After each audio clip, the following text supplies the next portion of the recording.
Persiapan dulu. Sudah siap? Kalau sudah, dengarkan timernya.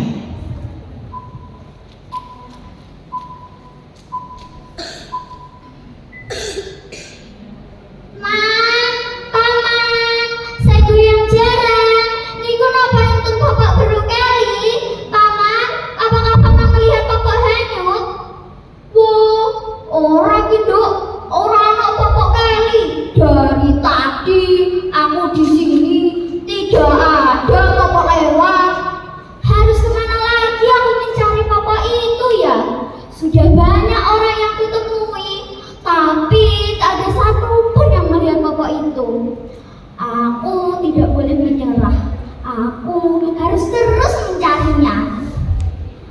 Anak perempuan itu bernama Rachel Kuning. Rupanya ia sedang mencari sesuatu. Dari raut wajahnya, ia terlihat sudah lelah karena berjalan jauh. Assalamualaikum warahmatullahi wabarakatuh. Selamat pagi Dewan Juri yang saya hormati. Hai teman-teman, perkenalkan nama saya Atala Karimah Bestian. Saya dari SDN 01 Taman Kota Madiun. Saya duduk di bangku kelas 4. Hari ini saya akan berbagi cerita. Judulnya Rachel Kuning. Sudah siap? Begini ceritanya. Rachel Kuning adalah nama seorang anak perempuan yang hampir berusia 12 tahun. Saat dia berusia 6 tahun, ibunya telah tiada. Beberapa tahun kemudian, Rachel Kuning memiliki ibu pengganti. Betapa senangnya ia saat itu. Ia sudah membayangkan belayan kasih sayang ibu. Teman-teman, ayah Rachel Kuning adalah seorang pekerja keras. Waktunya dihabiskan bekerja di sawah. Jarang sekali pada siang hari ia di rumah. Nanti menjelang petang, barulah ia pulang. Rachel Kuning, sini kamu. Dalam, Bu. Semua pekerjaanmu sudah selesai? Sampun, sudah kok, Bu. Semua pekerjaan sudah saya selesaikan. Sekarang saya ingin membantu Ibu mengurus adik. Boleh ya, Bu?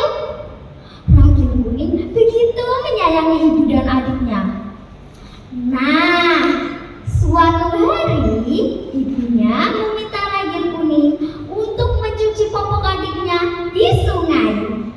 Jangan salah ya teman-teman, saat itu memang hampir semua penduduk menggunakan sungai untuk keperluan sehari-hari, seperti mandi, mencuci, dan memasak.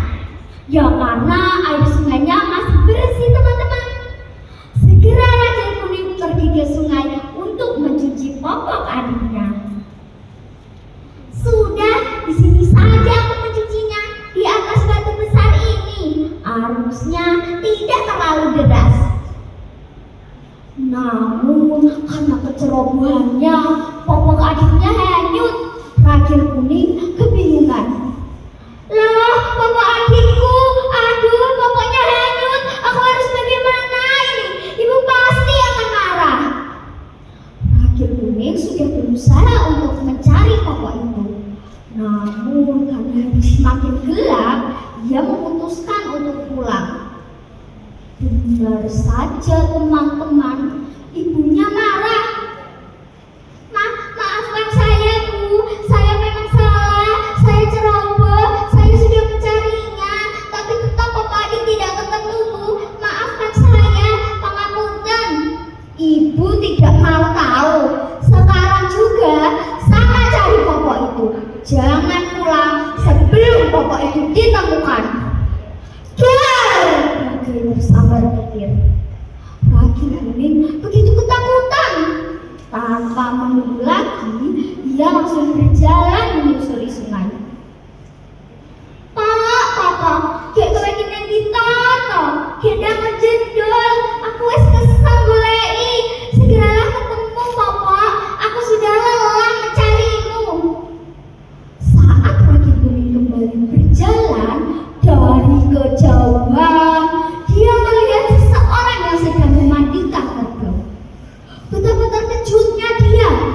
Karena lelaki itu tidak seperti layaknya manusia, Ragil Kuning memberanikan diri untuk bertanya.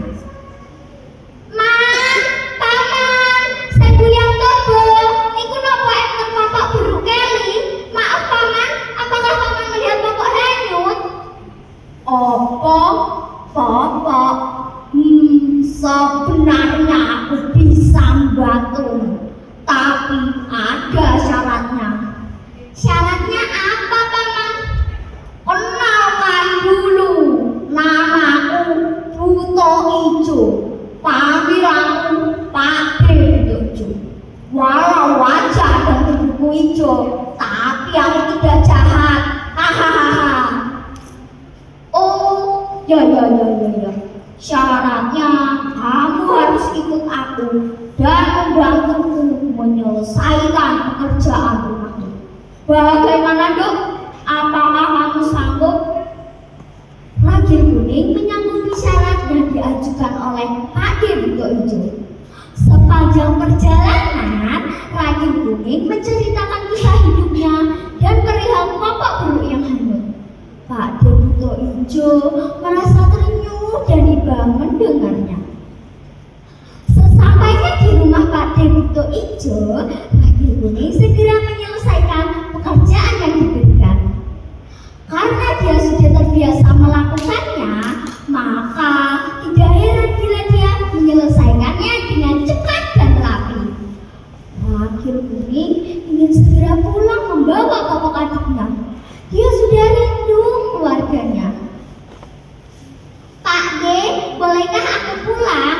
Semua pekerjaan sudah saya selesaikan. Bapak dan Ibu pasti sudah mengkhawatirkan saya. Iya dong, kamu boleh pulang.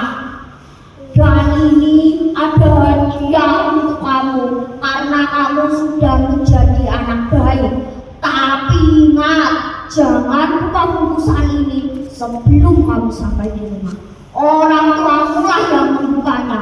Matur nuwun ya Dok, sudah membantuku. Dengan perasaan gembira, Ragil Kuning berjalan pulang. Dia sudah membayangkan betapa bahagianya kembali berkumpul bersama keluarga. Sore itu baru saja berhenti hujan. Sayup-sayup ibunya mendengar suara Ragil Kuning. Makin lama suaranya terdengar jelas. Benar, Ragil Kuning pulang dengan membawa sebuah bungkusan. Bapak dan Ibu Ragil Kuning sangat gembira menyambut kepulangan Ragil Kuning. Segera diberikannya bungkusan itu kepada Bapak dan Ibu Ragil Kuning.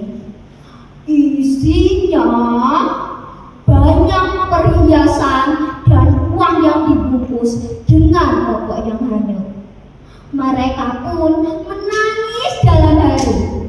Ternyata memang benar bahwa ketulusan dan kasih sayang akan mampu untuk memaafkan. Nah, begitulah teman-teman akhir cerita Ragil Kuning. Cerita ini saya baca dari buku Cerita Rakyat Jember yang ditulis oleh Hedi Santoso dan diterbitkan oleh PT Grasindo. Terima kasih teman-teman sudah mendengarkan ceritaku. Salam literasi. Terima kasih.